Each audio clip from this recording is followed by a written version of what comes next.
नमस्ते श्रोताओं, मैं सुभाषनी। आशा है आप सब ठीक हैं। books.com में आपका स्वागत है। यहाँ मेरे साथ सुनिए बुक रिव्यूज़, बुक समरीज और किताबों से जुड़ी ढेर सारी बातें। अपडेट रहने के लिए फॉलो बटन ज़रूर क्लिक करें। हर सफल व्यक्ति के पीछे एक किताब है। हाँ, आपने सही सुना। महात्मा गांधी से लेकर एलॉन मस्क तक, युवा से लेकर बड़ों तक, हर कोई किताबों से प्रेरित है। खुद एक उत्सुक पाठक होने के नाते मैं आज कुछ रहस्यों का खुलासा करना चाहती हूँ, जिन्हें किताबों ने मुझे सिखाया, एवं किताब पढ़ने की आदत कैसे विकसित करें और शुरुआतियों के लिए कुछ पुस्तक सुझाव भी। क्या आप जानने के लिए उत्सुक हैं?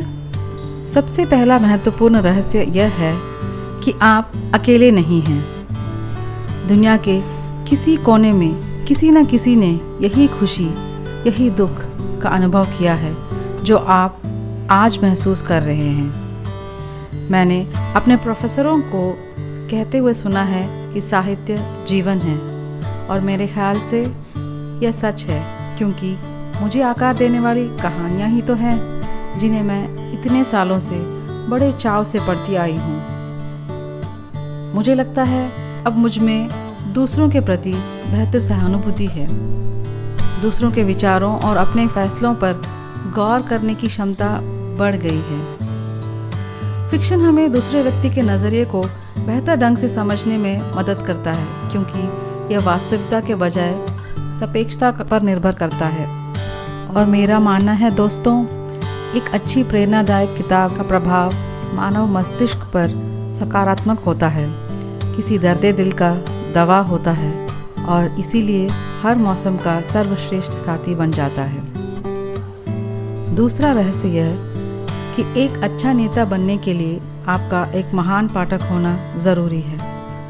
उच्च ऊंचाइयों तक पहुंचने वाले नेता कमाल के पाठक थे, चाहे वह लिंकन, रूजवेल्ट, नेहरू, अटल बिहारी वाजपेयी हो या दक्षिण भारत के करुणानिधि और जयललिता।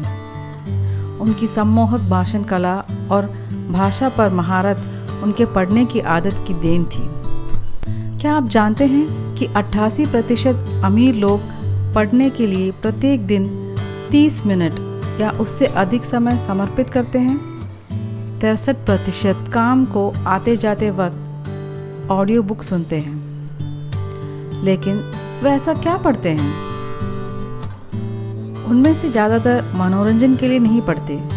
उनमें से 55% आत्मसुधार यानी सेल्फ हेल्प बुक्स पढ़ते हैं, और 58% अन्य सफल लोगों की जीवनी यानी बायोग्राफीज पढ़ते हैं।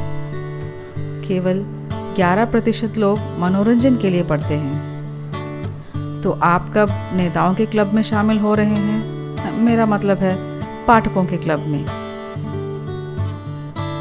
हम शायद अपनी मातृभाषा सहज रूप से बोल लेते हैं, लेकिन किसी भाषा को सीखने, समझने और बोलने के लिए, चाहे वह अंग्रेज़ी हो, स्पेनिश हो या फ्रेंच हो, हमें कम से कम 700 से 1000 शब्दों को जानने की आवश्यकता है।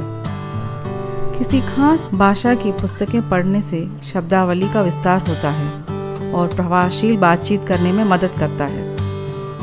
मुद्रित शब्द मौखिक बुद्धिमत्ता को बढ़ाता है और पाठकों को दुनिया का सामना करने और उसे जीतने का अपार आत्मविश्वास प्रदान करता है। दुनिया के सभी शौकों में किताबें पढ़ने का शौक सबसे आसान और आदर्शपूर्ण है। लेकिन इस आदत की शुरुआत कैसे करें?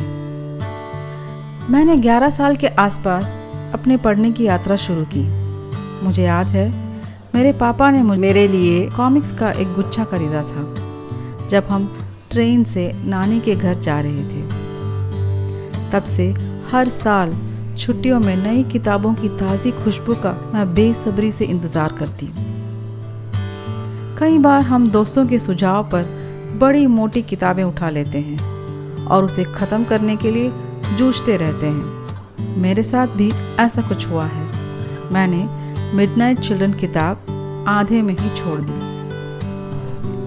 तो मेरा सुझाव है कि हमेशा छोटी कहानियाँ, नोवेला या पत्रिकाओं से शुरुआत कीजिए। इससे आपको कार्यसिद्धि की भावना प्राप्त होगी। यदि आप शुरुआती हैं तो आप अपने पसंदीदा जॉनर की किताबें चुनें। जैसे अगर आप सस्पेंस और हॉरर पसंद करते हैं तो थ्रिलर पढ़ें, या यदि आपको रोमांस पसंद है तो गुनाहों के देवता जैसे किताबें पढ़ें। अपनी दिलचस्पी के अनुसार किताबों का चयन करना भी किताबों के करीब रहने का एक और विकल्प है। फिक्शन से ही शुरू करें, ऐसा कोई कठोर नियम तो नहीं। मान लीजिए आप एक खेल उत्साही हैं। अपने पसंदीदा स्पोर्ट्स स्टार से संबंधित लेख या आत्मकथाएं पढ़ना आपको अच्छा लगेगा। उनके जीवन के बारे में जानने की उत्सुकता आपके पढ़ने की रुचि को बनाए रखेगा। पन्ने पलट पलट कर आप जल्द ही उस किताब को पढ़ लेंगे। किंडल जैसे ऐप्स सैम्पल रीडिंग नामक विकल्प प्रदान करते हैं। इससे आपको यह तय करने में मदद मिलती है कि क्या आप इस किताब का आनंद लेंगे या नहीं। एक बार अगर आपको किताबों की लत लग गई तो आप किताब पढ़ने के लिए समय नहीं है का बहाना नहीं कर पाएंगे। फिर धीरे धीरे अन्य शैलियों का पता लगाएं और उन पुस्तकों को पढ़ने की कोशिश करें जो आपके विश्वास और दृष्टिकोण को चुनौती दें। तीसरा सुझाव, अपने वर्तमान मूड या मनोदशा के अनुसार किताबें चुनें। मान लीजिए कि आप एक मानसिक संकट के दौर से गुजर रहे हैं। खुश होने के लिए प्रेरणा की ज़रूरत है। तब सन्यासी जिसने अपनी संपत्ति बेच दी या सकारात्मक सोच की शक्ति जैसे प्रेरणादायक किताबें पढ़ने से आपको फ़ायदा हो सकता है। और अगर आपको प्रेम हो गया है और आप अपने प्रेमी के व्यवहार और खासियत जानने के लिए बेकरार हो रहे हैं तो लिंडा गुडमैन की सन साइंस और जॉन ग्रे की men are from Mars women are from Venus किताब काम आ सकती है। इस युक्ति से आप न केवल किताब पूरा पढ़ेंगे बल्कि उसे पढ़ने की गति में भी तेज़ी आएगी। इस तरह आप पढ़ने की आदत नहीं छोड़ेंगे। मैं एक दिन में 3 अलग किताबें पढ़ती हूँ। सुबह सेल्फ हेल्प बुक्स जब दिमाग चुस्त होता है, दोपहर में उपन्यास मेरे बुक रिव्यूज़ के लिए, और सोने से पहले कविताएं ताकि मन हल्का हो। एक अभ्यास आदत तभी बनती है जब वह आपको संतुष्टि दे या उससे आपको फ़ायदा हो, है ना? चलिए देखें किताबें पढ़ने के क्या क्या फ़ायदे हैं। क्या आप विश्वास करेंगे अगर मैं कहूँ पढ़ने से आपका तनाव 68% घटता है? अब आप पूछेंगे कि तनावग्रस्त मैं किताब के बारे में कैसे सोच सकता हूँ? लेकिन इस पर विचार करें। अपनी पसंदीदा लाइनों को पढ़ने से आपका ध्यान थोड़ी देर के लिए ही सही चिंताओं से दूर हो जाता है, जिससे आपको अपनी समस्या निष्पक्ष रूप से देखने में मदद मिलती है। पढ़ने से एनालिटिकल स्किल्स डेवलप होता है। जितना अधिक समय आप पढ़ने में बिताते हैं उतनी ही तेज़ी से आप नई अवधारणाओं और स्पॉट पैटर्न को कनेक्ट कर पाएंगे। इससे आप समस्याओं का बेहतर समाधान ढूंढ पाएंगे। जिन लोगों को कंसंट्रेट करना मुश्किल होता है, खासकर बच्चों को, उनके लिए अच्छी खबर है। पठन अभ्यास वास्तव में एकाग्रता में सुधार लाता है और स्मृति बढ़ाता है। लंबे समय तक भारी भरकम किताब को पकड़े रखना थकाऊ हो सकता है।